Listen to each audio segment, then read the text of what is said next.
Bonjour à tous les amoureux du roi télévision.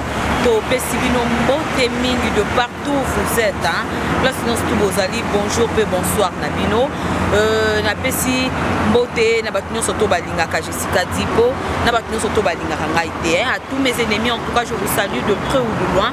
Place nous Soto Obino Bozali, les Abongo Ngai ou Abino, votre humble servante Jessica Dipo de Tokudani Susu Mokolo Lelo, na chaîne Nabisu à le roi télévision.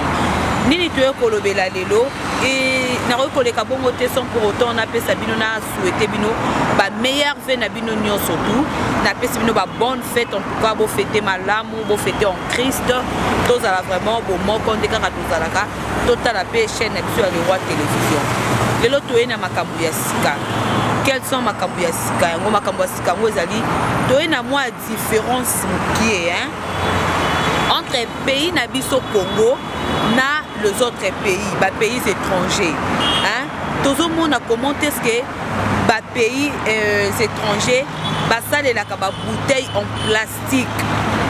Mais la maille, en tout cas maille oyo ya eau vive, la bouteille en plastique, et zali maille o bango mais la na pauvre, na riche, mais la rade bouteille en plastique maille wana. Sur total banda kuna bango na stock na bango, ya banda ku eza mingi kaka ba bouteille en plastique.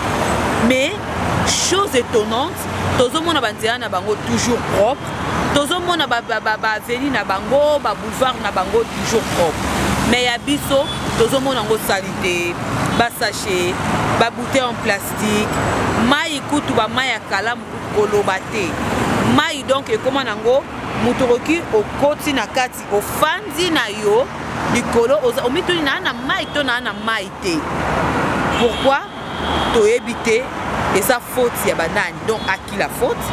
Faute ya population, faute ya gouvernement, faute ya nini to éviter nga na za mieux placé pour nous répondre na ba question wana na mituna wana yango na sengi vraiment biso surtout ensemble bozo mona ka ndeto zo tokati ndeto zo sala vraiment pour na musala ndeto zo sala pour na bino ba téléspectateurs na biso bo sepela ensemble avec notre caméraman tozo kende inde tozo la bino ba interview toza na ba différence ba image auto tozo ki na ba pays mususu tozo net pays États-Unis exemple pays États-Unis image tozo ki kuna na image tozo pa na biso tozo la bino moi une ou deux personnes to interviewer bango sur makambo toyo ka bango parce que ngai wa bino naza mieux placé pour na répondre na ba question à suivre.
likambo oyo eza pasi mpona mboka, pasi mpona baye bakolomboka.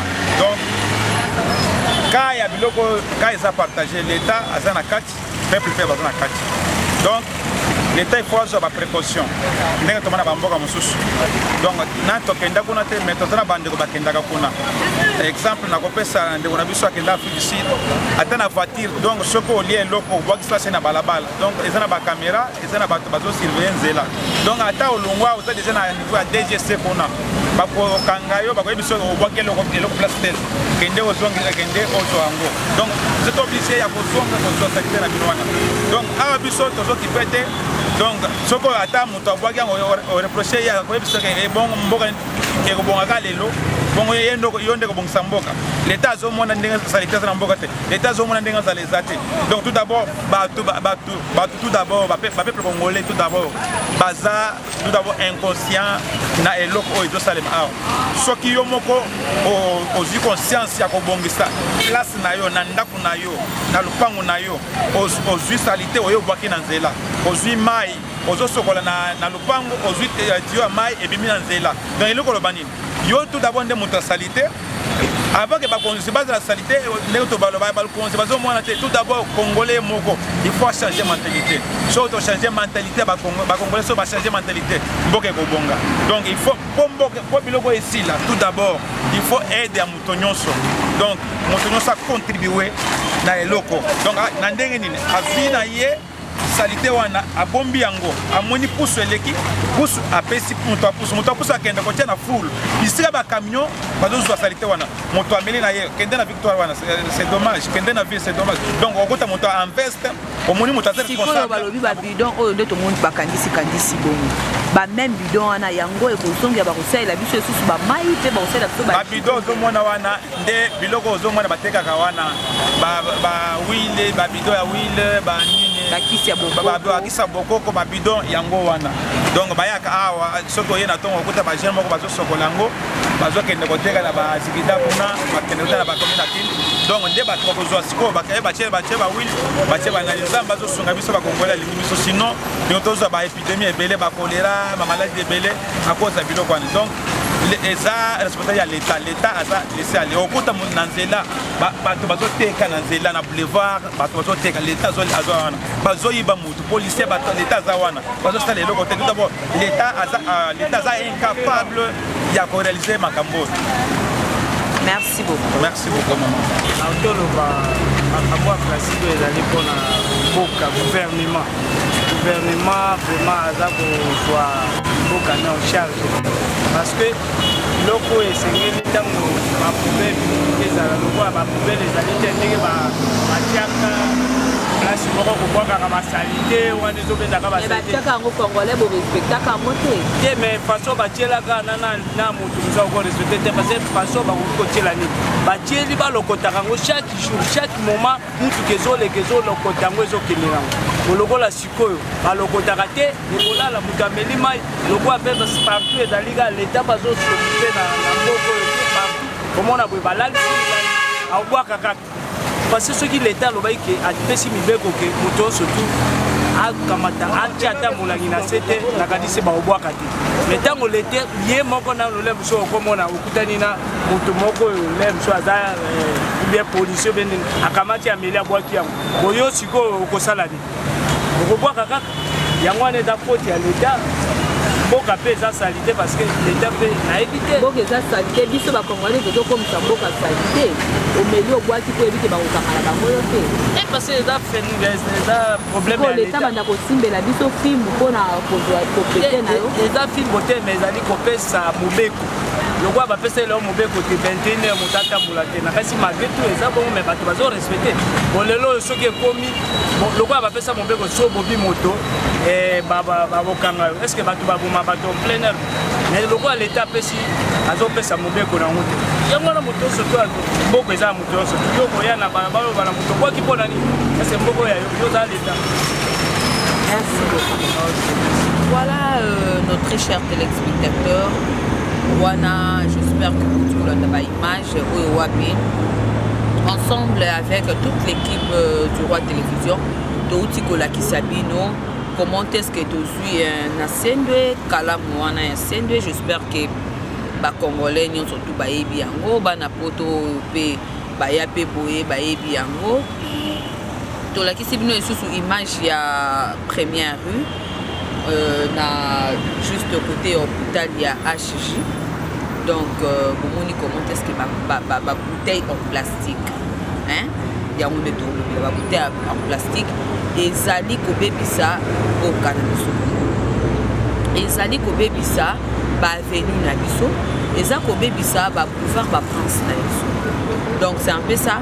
On a aussi le temps de suivre les interviews. Il y a nos deux papas au wapi balobi ba se plaindre moko alobi eza faute ya gouvernement, moko alobi eza faute ya population. Mais mingi to éviter ba faute ezali partager na kolanda bango na kotala ndenge to sali. Moi analyse moke oyo le roi télévision ko conseil la biso ezali que pas si ezali partager ou soit faute eza partager. Toyena na biso moko ba Congolais. Les Congolais on n'est pas conscient. Nandenge nini eromeli mai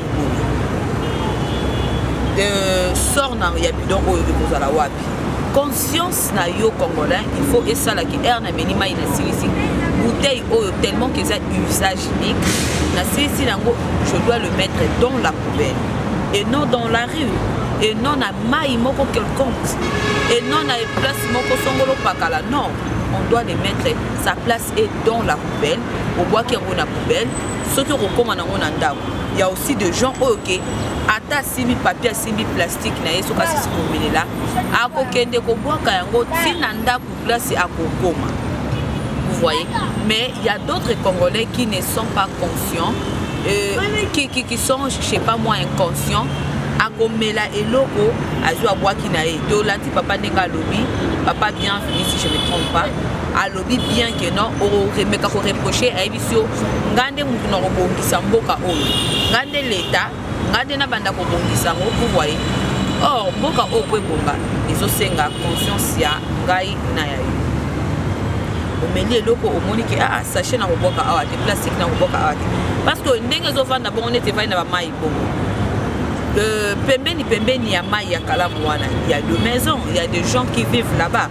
Batouane bazo vivre bazo beta bangungi bazo ni totana nubana oyo ba garçon oyo bazaki na kati ya mai bazo lokota ba bouteille to éviter eza usage unique. Sikoyo ba bouteille wana bazali kozwa yango bazo lokota yango ezali pona nini po ekende pe wapi.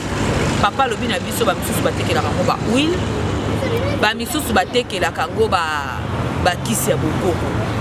Kisi ya bokoko wana ekenda wapi source na monzanto. Donc ezokende kovanda na nzoto. Omeli kisi ya hémorroïde, kisi ya nini batia yango na ba bouteille oyo donc ekende kovanda na kati ya nzoto. Maintenant ezala pona e contribuer na santé ya bato to pona e détruire. Vous voyez pas que ça c'est détruire nos santé, hein? Il y a aussi des usines oyo ke ba bouteille oyo bakena batekeli bango basisi bazui bacheka ka emballage basisi bazui pe likolo bacheka ka bakache na bango tout et tout tozui pe sous ba mai wana to fongoli to meli ba mai wana. En tout cas ce n'est pas propre, ils allaient vraiment bien. Les Congolais changeons nos mentalités. Topé sa faute na gouvernement te, topé sa charge na mokonzi ya mboka te. Mokonzi ya mboka n'est pas là pour na kwa kolanda mutu sima moko. Pourquoi bois qui a le quota? Non, ça n'existe pas. C'est comme ça, on s'en va. Mon colonie a aussi la justice, et c'est béni, justice est vendue. Un n'est sali. Mutu na mutu azali na musala ya musala na kati ya mboka Congo. Tout chaque pays na biso est la propre. Le long ce pays na biso est propre. Tokotika ko envier ba pays étrangers. Tozu exemple, j'espère bolandi pe exemple ya mboka lokola États-Unis d'Amérique. Tomoni badia na comment est-ce que ça propre. Tomoni ils sont sous mona ba image. Oh wana eza pembe wana mutalo bateko eza sachet. Non non, ce sont de neige. Oh ezo kouya na nzela tout et tout, c'est normal, bazana hiver tout et tout. Ça donne que ça. Mais ezali papier té, ezali pe bouteille en plastique. Donc gardons notre pays Congo RDC propre. Pour ceux qui totiki yango salité, retomber REGOA et pour ceux qui a kaka biso moko, et on peut se biso ba malaria, ils ont se biso ba fièvre. Donc comment on benga ba malaria, ba maladie na biso. obela nini nazobela malade ba congolais nazobela malade ba congolais ni typhoïde nazobela malaria or biso moko tozoyeba komibatela te déjà ya komoni mutu amele eloko abwaki libanda c'est que na ndako na ye aza terrible c'est que il a de poubelles partout même dans son chambre ceux qui pouvaient nous attirer dans la chambre, dans chambre propre, chambre non aux là. Donc ça prouve que on est vraiment sale. Et nazo loba, nazo tia ba comment nazo tia biso. Donc biso moko to meka ko bongisa. Nazo tia nous, nazo tia voter, nazo tia nanité, na tu dois monter la vie nous. To meka ko bongisa. Ba place oyo ba erreur ezalaki en tout cas to meka. To komisa pe Congo na biso lokola mboka bato misusu. To yebi ndenge Afrique du Sud ezalaka. Afrique du Sud est côté les manas Congo mais le Afrique du Sud est l'équipe pourquoi parce que bien sûr que le Bakar Nelson Mandela oui mais parce que comment on peut besoin qui conscience to enangambo ya gouvernement to éviter le congolais a message na eko banga ba chili biso couvre-feu à Waten couvre-feu 21h tout le monde à la maison tout le monde a comment est-ce que ça respectueux même à taba to chango azo manda ko bazonga avant ne fils que 21h quelque chose écoute na bango landa gouvernement na biso et nous ensemble avec notre papa Gentili Ngobila vraiment notre gouverneur actuel donc osenga soki ata kotie la biso ba mesure biso ba congolais lokola congolais bangaka film lokola congolais bangaka nani amount to mekata kotie amount que soki obwaki te nase okofuta autant comme ça on a conscience pe akoyeba ndenge nini ya kobatela mboka na biso Congo tolobaka kateke oh Gentili Ngobila sali boete oh Fachi Beto sali boete non eza musa na biso nyonso chacun a son rôle na mboka na biso Congo nzamba tiaki yo ozala congolais pamba te tu dois d'abord commencer par aimer ton propre pays avant que kolinga mboka mosusu. J'aime d'autres gens qui disent que non, mais j'aime toujours mon pays Congo. Ça nous fait du bien au monde dans un pays étranger, mais azo valoriser mboka na ye, azo tia drapeau ya mboka na ye, et Congo et ça la rabiso bien. Tous até au combat tous à voyager, accueillir à commis au finga Congo. Non, en tout cas, ce n'est pas bien. Ghana on est de changer mboka na biso Congo. Et voilà, nous sommes arrivés à la fin de notre très belle émission. Il y a les Ezalaki qui Bopé et Kambama Kinangai, votre humble servante Jessica Tibo. Au Nabino Moussal, Nabino, oh non, tout le Tindaka, Yamona Salaka, Namoni Nassime, Lili, comment est-ce que nous avons ensemble na caméraman Nabiso, ma gloire, en tout cas, que notre Dieu vous bénisse, Namoni. Notre monteur Daniel Akani n'a pas su beauté, n'a pas su équipe technique Mobimba et à le roi télévision beauté. Pourquoi pas à notre chef Sami Boy, n'a pas su beauté et toute sa famille. Zambé à Pambola Péba téléspectateurs, nous sommes au Batika Kabisoté, au Bazara Koutou, avant de partager les éléments. Bango déjà ba koti batali, oyo basabona, ba activana ba cloche. La moko déjà cloche de notification donc aza ko natana tante batindi la image ba moko atali en tout cas na pesi bien surtout côté restez toujours branché dans votre chaîne Le Roi Télévision là où vous ne serez jamais déçus le par ailleurs. Au revoir et à la prochaine meilleure vie à vous tous.